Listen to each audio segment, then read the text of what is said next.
உன்னெல்லாம் பற்றி பேசவே கூடாதுன்றேன். ஆனால் நீ எடப்பாடி மேலேயே வன்மத்தை கக்கிற அப்படின்னா கண்டிப்பாக உன்னை பற்றி பேசியே ஆகணும். மற்றும் பலர் கட்சியில ஒருத்தர் இருக்கிறார்ல, 10 தடவை தோத்து போனாரு.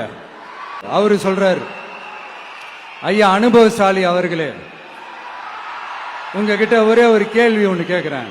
இந்த சேலத்துக்கு பக்கத்துல இருக்கிற அந்த தொகுதியில மட்டுமே போய் பதுங்கிக்காம தமிழ்நாட்டில் வேற ஏதாவது ஒரு தொகுதியில நின்று உங்களால ஜெயிச்சு காட்ட முடியுமா? நீ யார் ஓடுகாரு அவரை பற்றி பேசுறதுக்கு? அந்த ஆளு திருச்செங்கோடு தொகுதியில் சேவல் சின்னத்துலேருந்து ஜெயிச்சாரு. ஏதோ எடப்பாடி தொகுதியை விட்டு வெளியே வாங்கன்னு சொல்றியே, ஏன் நீ திருச்சியையும் பெரம்பலூரையும் விட்டு வேற ஏதாச்சும் தொகுதியில் போய் நிற்க வேண்டியதானே? கேவலம் தமிழ்நாட்டிலே மைனாரிட்டிஸ் ஓட்டு அதிகமாக இருக்கிற 2 தொகுதி அதுதான். நீ மத அடிப்படையில் போய் அங்கே நிற்கிற.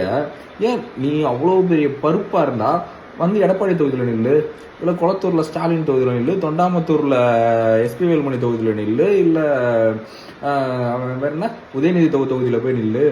அவ்வளோ பயந்தாங்கொழியா நின்று எதுக்கு நீ அங்கே போய் நிற்கிற? இதில் எடப்பாடியை சொல்கிற சேலத்தை விட்டு வெளியே வாங்கின அந்த ஆள் 234 தொகுதியிலையும் போய் பிரச்சாரம் பண்ணார். நீ எத்தனை தொகுதிக்கு போனா? இரவு 10 மணி ஆனாலும் பிரச்சாரத்தை முடிச்சுட்டு மட்டும்தான் போவார். உன்னைய மாதிரி 6 மணிக்கு அலறி அடிச்சுட்டு ஓட மாட்டார். நீ அவரை பேசுற 41 பேரை துடிக்க கொண்டுட்டு புறமுதுக காட்டுட்டு ஓடின ஏர்போர்ட்ல 41 பேர் செத்துருக்காங்க சார், பதில் சொல்லிட்டு போகன்னு கேட்டதுக்கு உன் வாயிலிருந்து ஒரு வார்த்தை வரல. அன்னைக்கு இருக்கிற தமிழ்நாட்டில் இருக்க எல்லா கட்சியும் உனக்கு அகைன்ஸ்டா பேசினப்ப உனக்காக குரல் கொடுத்த முதல் கட்சி தலைமை எங்க ஆள் எடப்பாடி. ஆனால் நீ அவர் மேலே வன்மத்தை கேட்குற.